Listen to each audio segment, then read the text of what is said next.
Istu maha. Istu maha. Ja võrkod. Ja nüüd hakka lugema. Ja mina illustreerin. Mida ma lugema pean hakkama? Näe, see teine peatükk. Meil esimene loetud, nüüd on teine peatükk. Kärbes Jaagu jutupliiats. Jaa, no raamat mini vaeva. Mulle meeldib lugeda. Just. Teine peatükk, jah? Teine peatükk. Mis selle peatüki nimi siis on? Milles Giovanni leiutab purskkaevu? Ja põrsad peavad paadimaa sõda. Nagu valatud ju. See on tore lugu. No olgu. Lotte kugistas oma pannkoogid kiiresti alla ning vedas siis kärsaga, vabandust, ninaga õhku. Tõotas tulla ilus ja soe päev. Just selline, mil ühel hakkaja koeratüdruku ees on lahti terve maailm. Terve jah. Sellisel hommikul ei tundunud mitte miski võimatu. Õhtueel oli alles kauge ja enne seda võis juhtuda uskumatuid asju ning tulla kõige pöörasemaid seiklusi ning Lotte soovis, et need tuleksid talle vastu nüüd ja kohe. Nagu ikka. Nagu ikka Lotte, eks ole. Aga esialgu ei paistnud mitte ainsamatki seiklust ligi sammumas. Lottet see ei üllatanud ega kurvastanud. No ta ju teadis, et seiklustega ongi nii. Nemad ei tule kunagi sinu juurde ise. Need on iga arad ja ettevaatlikud ning kükitavad vaikselt peidus. Sa pead nad ise välja nuuskima ja neil sabast kinni võtma. Ja sellepärast, et seiklustel on kena rõngas saba. On jah? Jaa, Lotte oskas seda päris hästi. Tal oli seikluste avastamiseks hea käs. Nina, jah. Talle ainult tuli olla hästi tähelepanelik ja igasse auku vaadata ja urkasse piiluda. Seiklus, mis redutada kus tahes, kas või siinsamas. Kus? Naabrite Giovanni ja Julia juures. Lotte ronis üle aia ning torkas pea rebaste maja aknast sisse.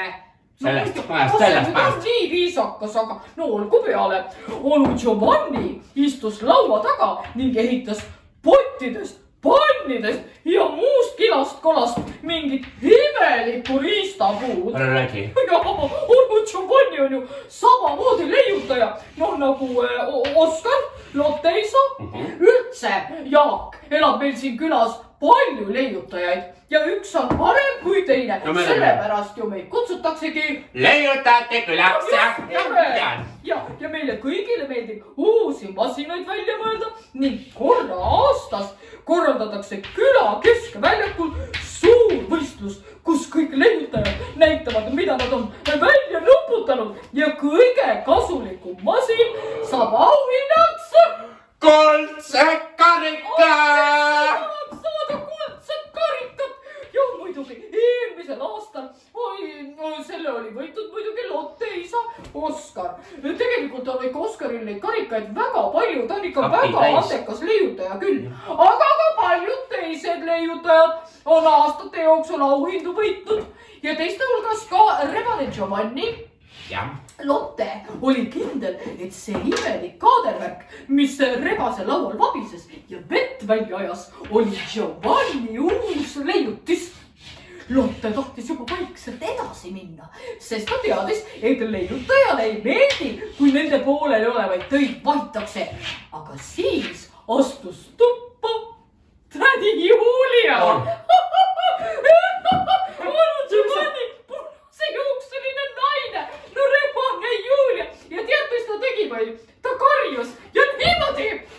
Mida see tähendab, Giovanni? Mamma mia, mina tahan lõunaks makarooni keeta, aga kastrull on kadunud. Mina otsin igalt poolt, mõtlen juba, et mina hulluks läinud.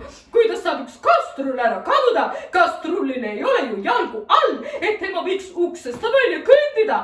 Ja nüüd tere hommikust, mida mina näen? Sina oled minu kastrullist endale torni ehitanud. No tore. Kõik minu teised kööginõud on ka siin. Millega ma sinu arvates süüa teen, kui minu söögiriistad ja on siin ja sina ehitad neist torne? See pole torn! Karjus Giovanni. Ja, naine, kas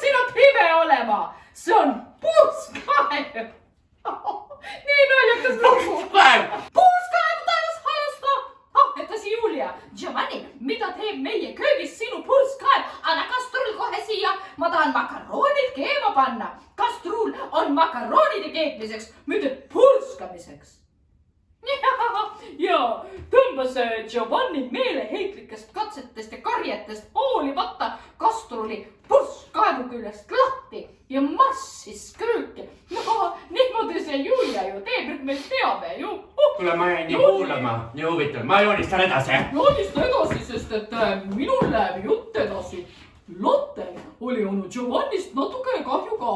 Ta kummardus aknast sisse ja sosistus. Onu Giovanni, proovi sõela. Sõel sobib purskkaevu jaoks paremini.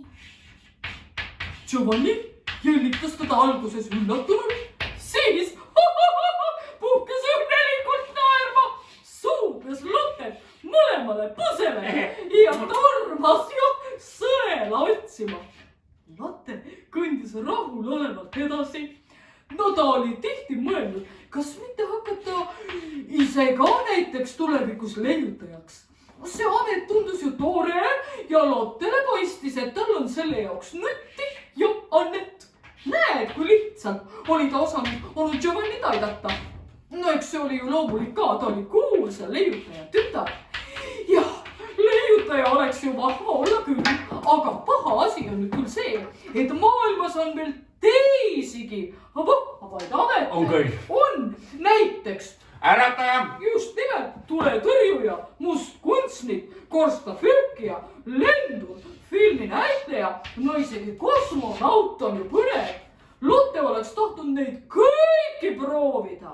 Jah, kõige rohkem siin ilmas kartis Lotte just seda, et ta mõnest põnevast asjast ilma jääb.